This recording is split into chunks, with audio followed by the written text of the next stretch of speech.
Shalom rekan-rekan Gerakan Pemuda, bertemu kembali dalam SBP on the Weekend 13 Agustus 2022 bersama saya Reki Satrio Sahabir, Korwil Gerakan Pemuda, Mupel Kaltara Berkat.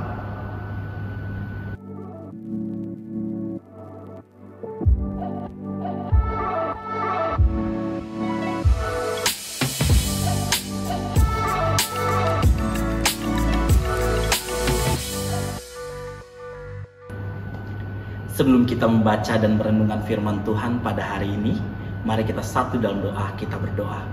Tuhan Yesus yang baik, terima kasih Tuhan atas penyertaan-Mu sepanjang hari ini Tuhan. Kami akan mendengarkan dan merenungkan firman-Mu Tuhan, kiranya firman-Mu ini dapat berguna bagi kehidupan kami sehari-hari. Pimpinlah kami Tuhan, inilah doa kami yang kami perhalaskan di dalam nama Bapa, Putra, dan Roh Kudus. Amin. Pembacaan Alkitab kita pada hari ini terambil pada Hakim-Hakim pasal yang ke-14 ayat yang pertama sampai dengan yang keempat, yang menyatakan Simson pergi ke Timna dan di situ ia melihat seorang gadis Filistin. Ia pulang dan memberitahukan kepada ayahnya dan ibunya, di Timna aku melihat seorang gadis Filistin, tolong ambillah dia menjadi istriku. Tetapi ayahnya dan ibunya berkata kepadanya, tidak adakah di antara anak-anak perempuan sanak saudaramu atau di antara seluruh bangsa kita seorang perempuan, sehingga engkau pergi mengambil istri dari orang Filistin, orang-orang yang tidak bersunat itu? Tetapi jawab Simson kepada ayahnya, ambillah dia bagiku, sebab dia kusukai. Tetapi ayahnya dan ibunya tidak tahu bahwa hal itu daripada Tuhan asalnya, sebab memang Simson harus mencari gara-gara terhadap orang Filistin, karena pada masa itu orang Filistin menguasai orang Israel. Demikianlah pembacaan Alkitab. Rekan-rekan pemuda, suatu hari saya berjumpa dengan seorang ibu janda yang memiliki sebuah usaha. Ia menceritakan kehidupannya. Dalam percakapan yang terjadi, ia mengatakan, awal saya membangun usaha, saya mengontrak sebuah tempat milik seseorang. Sekarang saya mengontrak sama Tuhan, karena ketika saya mati, semua ini akan saya tinggalkan.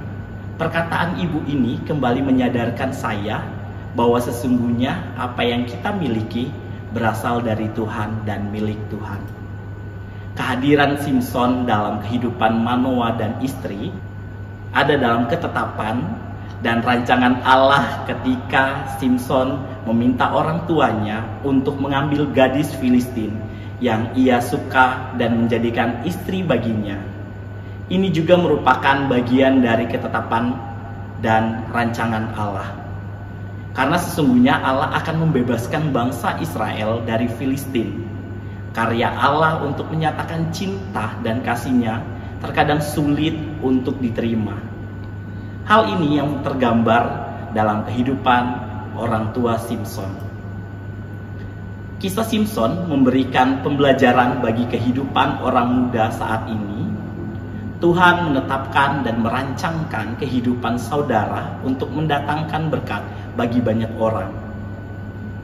Kesadaran diri akan ketetapan dan rancangan Tuhan di dalam hidup akan membuat saudara lebih berhati-hati dalam menjalankan setiap kepercayaan dan tugas.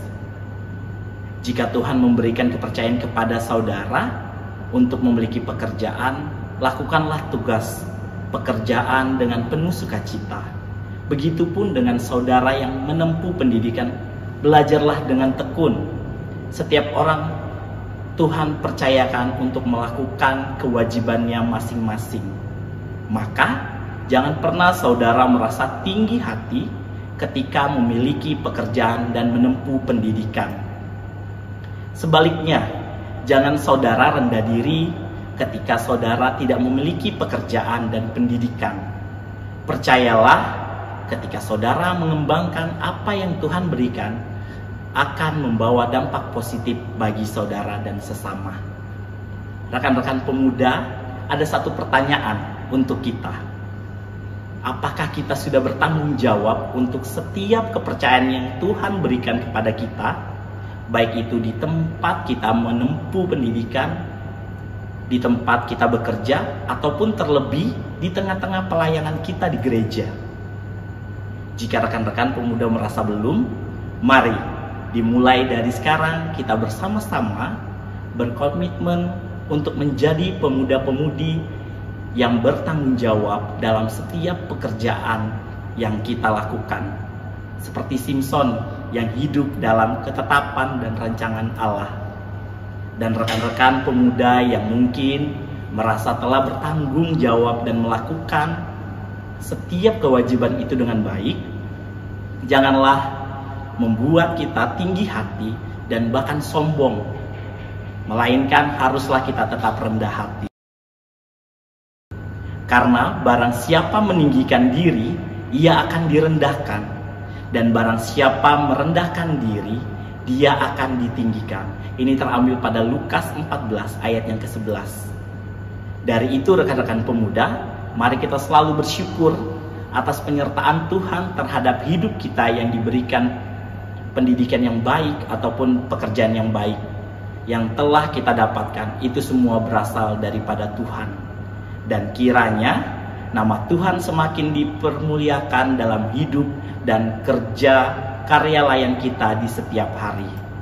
Roh Kudus menolong kita mewujudkan kemuliaan Allah dan seluruh kerja dan karya kita sebagai Gerakan Pemuda GPIB. Tuhan Yesus memberkati.